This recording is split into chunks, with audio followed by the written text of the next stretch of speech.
फिर अचानक जब वे एक गुफा में दाखिल हुए तो उन्होंने देखा वहां के एक गड्ढे से अजीब कीड़ों जैसे जीव बाहर निकल रहे हैं। उनमें से एक जीव ने सीधे एक सिक्योरिटी एजेंट पर छलांग लगा दी। वो जोर से चिल्लाया और किसी तरह उसे अपने शरीर से झटक दिया। फिर सब मिलकर गोलियां चलाने लगे ताकि उन दो जीवों को मार सके। लेकिन तभी अचानक गुफा की ऊपर वाली दीवार अचानक ढह जाती है और उसके साथ ही बर्फ के बड़े बड़े टुकड़े गिरकर सिक्योरिटी एजेंट जेनिफर के ऊपर आ पड़ते हैं। बाकी सब डर के मारे भागकर स्पेसशिप में लौट आते हैं। इसके बाद उन्हें जेनिफर कहीं नहीं मिलती, जिसके चलते प्रोजेक्ट लीडर मार्शल मान लेता है कि ये जीव आदमखोर हैं और उन्होंने ही जेनिफर की हत्या की है। अपनी पत्नी के कहने पर वो इन जीवों का नाम रखता है क्रीपर। उधर मिक्की पर भी काफी सख्ती की जा रही थी, क्योंकि सबका कहना था कि उसे अपनी जान देकर भी जेनिफर को बचाना चाहिए था, क्योंकि वो तो कुछ देर बाद वैसे भी फिर से जिंदा हो जाता। अब उस पर गुस्सा होकर मार्शल उसका खाना आधा कर देता है, यहां तक कि उसकी वर्किंग शिफ्ट भी डबल कर दी जाती है।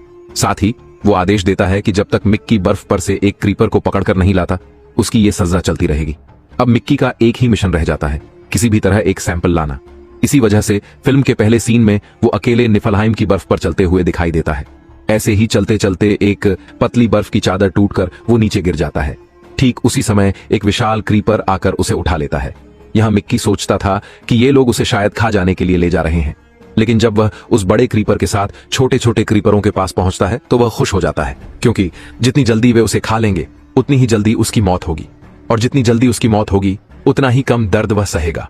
पर जो हुआ वह इसका उल्टा था। ये छोटे क्रीपर उसे खाकर नहीं बल्कि धकेलकर गड्ढे के ऊपर ला देते हैं। यह दृश्य देखकर खुश होने की बजाय वह निराश हो जाता है, क्योंकि अब उसे इस कड़कती ठंड में वहीं रहना होगा। तभी स्पेसशिप से आती एक कलेक्टर ट्रक दिखती है और वह दौड़कर उस पर चियारेच जाता है। यह ट्रक ग्रह की सतह से सैंपल इकट्ठा करने आया था।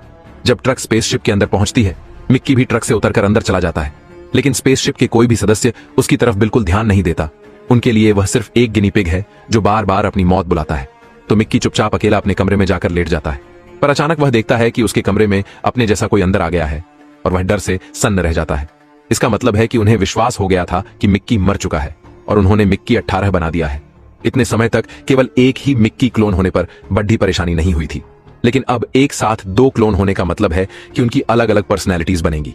और जैसे ही मिक्की 18 मिक्की 17 को देखता है, वह उसे मार डालने की कोशिश करता है, क्योंकि तकनीकी रूप से मिक्की 17 तो अब मर चुका होना चाहिए था। तो जब मिक्की 17 बचकर भागने की कोशिश करता है तो मिक्की 18 उसके सिर पर एक लोहे की रैंच फेंक देता है।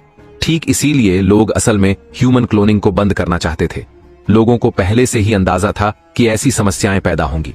मैनिकोवा नाम का एक व्यक्ति इस टेक्नोलॉजी का आविष्कारक था, लेकिन इस टेक्नोलॉजी को इस्तेमाल करने की अनुमति न मिलने पर उसके भीतर एक साइकोपैथ पैदा हो गया। इसलिए उसने अपना एक क्लोन